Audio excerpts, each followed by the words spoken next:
Avant de commencer officiellement la séance, si vous voulez bien, je vais donc vous faire un petit tour d'horizon de ce qu'on a fait au cours des derniers jours. Tout d'abord, comme je vous disais, je tiens à féliciter l'administration municipale et surtout la direction générale, l'informatique et le greffe pour cette revirée de bord et nous permettre de communiquer avec vous via les ondes. Merci à nous TV aussi qui nous permet de rentrer dans vos foyers et de vous communiquer les nouvelles et les décisions que la Ville est en train de prendre. Pour donner suite à la conférence de presse que nous avons faite vendredi matin dernier, je tiens à informer la population des nouveaux développements donc. Alors, vous le savez, le gouvernement a annoncé ce midi la fermeture de toutes les entreprises et commerces non essentiels dès demain soir, et ce pour 3 semaines. Alors, ça nous oblige, nous aussi, à nous rajuster un peu rapidement. Il a été aussi question d'interdiction de sortie des aînés qui sont en résidence, dans les résidences de personnes âgées. Je vous encourage donc tous et toutes à respecter ces règles, et toutes les autres règles émises par le gouvernement pour nous assurer que nous allons protéger les personnes plus vulnérables, les gens plus âgés. Concernant nos aînés, s'il vous plaît, on l'a fait appel à vous la semaine dernière et le premier ministre aussi, mais moi je relance cette invitation. Pensez à vos proches qui sont seuls, qui sont confinés à la maison, surtout les gens plus âgés qui ne devraient pas sortir de la maison. Appelez-les, prenez des nouvelles, dites-leur qu'elles sont importantes pour vous. Ce matin, nous avons eu une rencontre avec la Sûreté du Québec, du poste de Drummondville, où ils nous assurent que la presque totalité de leurs effectifs sont au travail et disponibles pour patrouiller Drummondville et faire respecter les règles et les lois. Même si la poste de police est présentement fermée, il faut que vous sachiez que vous pouvez encore avoir accès à eux en téléphonant au poste de police ou en utilisant, comme certains l'ont fait depuis quelques jours, l'appareil téléphonique qui est situé à l'extérieur du poste téléphonique. Alors, il y a toujours quelqu'un qui va répondre, il y a quelqu'un qui est de garde, et il va pouvoir répondre et transmettre vos doléances au service de police. Mais question de protéger tout le monde dans le poste, le public n'a plus accès à l'intérieur. Concernant nos parcs et espaces verts, évidemment, j'invite les citoyens et citoyennes à ne plus se rassembler, jeunes comme aînés, comme familles. Et cela, évidemment, ça inclut les parcs. Quand on parle de ne plus se rassembler, on parle de ne pas faire d'attroupement, de ne pas faire de groupes qui sont collés proches les uns des autres et qui se parlent au hasard des rencontres quand on circule, par exemple, à la Riviera ou au Parc Saint-Georges ou au Parc Guillemette à Saint-Charles. Les parcs demeurent ouverts afin qu'on puisse s'y promener, mais sans se rassembler. Mais quand je dis que les parcs demeurent ouverts, je tiens par ailleurs à souligner que l'ensemble des modules de jeu dans nos différents parcs vont être fermés.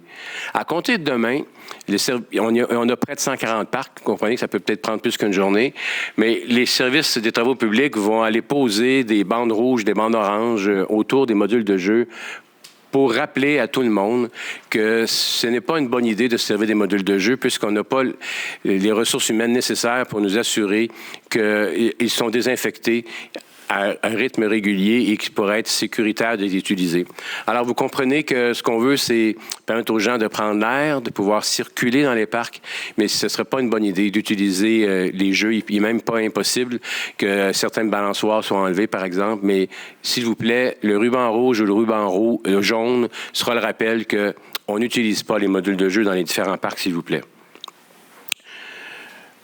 On vous invite par ailleurs, oui, à marcher, comme le premier ministre n'arrête pas de le dire. La Marconi et la Riviera, c'est toujours disponible, mais s'il vous plaît, respectez les distances de 1 mètre ou 2. Et là, si vous allez me permettre de prendre une seconde, de jouer dans la salle, plein de monde qui se parle, est-ce que le son, il fonctionne bien? Oui. Alors, permettez-moi, on s'ajuste, comme je vous disais, alors je continue la présentation.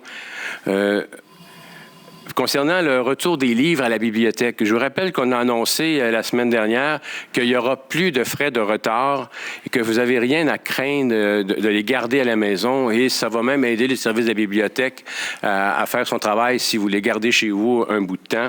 Mais oui, la chute à livres à la bibliothèque est toujours disponible, mais s'il vous plaît, gardez-les chez vous le plus longtemps possible. Vous comprenez aussi que c'est une façon de sécuriser nos employés qui vivent eux aussi des inquiétudes à travers tout ce qui pourrait circuler. Alors, on veut prendre soin de tout le monde, de vous comme de nos employés. Je demande aux services de communication de la ville de Drummondville, et déjà ils ont commencé à y réfléchir, d'utiliser les panneaux d'affichage de la ville afin de diffuser les mesures prises par la ville et le gouvernement pour diffuser des messages d'encouragement ainsi que annoncer quelles sont les ressources de la ville qui sont fermées, quels sont les services qui pourraient être non essentiels que nous allons fermer au cours des prochains jours. Nous sommes à réviser notre plan de relève dans nos services essentiels. Alors, l'équipe est bien aguerrie. On est en train de penser au plan B, au plan C, au plan D. Ça veut dire que si jamais il y a des gens de chez nous qui tombent malades, il faut s'assurer qu'il y a le personnel suffisant pour rendre les services. Pensons à l'usine d'eau potable, par exemple, pour ne nommer que celle-là. Alors, s'il y avait des gens qui tombaient malades ou qui seraient obligés de faire une quarantaine parce qu'il y avait des symptômes, il faut être capable de prendre la relève de tout ça. Aujourd'hui, à notre rencontre avec les services d'urgence et le plan de sécurité publique, on nous a souligné qu'avec les nouvelles annonces du gouvernement, en considérant que les entreprises, il y a des groupes communautaires qui pourraient fermer, qu'il y a peut-être de plus en plus de gens qui pourraient être vulnérables, on pourrait enclencher notre plan de sécurité civile, de s'assurer, par exemple, que tout le monde a de quoi manger, que tout le monde peut avoir accès à ces ressources-là. Alors, on est en train de se demander comment notre personnel, par exemple, pourrait peut-être collaborer à tout ça, bien sûr en partenariat avec les syndicats de la ville. Déjà, les gens sont en réflexion pour voir ce qui pourrait être possible. Par exemple, je pense que je le disais vendredi, mais il y a des groupes communautaires qui nous disent nos bénévoles ont tous 70 ans et plus. Maintenant, ils doivent rester chez eux, tous ou presque tous. Alors, comment on va faire? Je vous rappelle, en fin de semaine, le premier ministre a demandé aux gens, aux professeurs, par exemple, si vous êtes disponible, pas d'enfants à la maison, vous pouvez donner un coup de main. Il y a de nos organismes communautaires qui auraient bien besoin de vous. Et je parlerai d'autres choses tantôt. D'autres détails seront disponibles par voie de communiqué. Dans un autre ordre d'idée, nous avons pris la décision que le projet qui nous lie avec l'organisme France-Québec d'annuler, qui nous permet d'avoir des étudiants français ici, d'envoyer des étudiants québécois en France, on va annuler ce projet-là et on va permettre aux étudiants qui auraient dû aller en France de travailler dans nos services cet été. Ils ont les compétences appropriées pour les postes qu'on voulait offrir aux étudiants français. Alors, on va prendre ce petit changement-là. Quand je vous parlais que les personnes vulnérables, on les a à cœur et que c'est pas la mission première de la ville, ça fait partie de nos préoccupations et que les gens y travaillent. Tout le service de M. Jonathan Gay, de M. Stephen Watkins travaille à prendre contact avec les groupes communautaires et à identifier comment on pourrait rejoindre les gens. Alors, il y aura une campagne.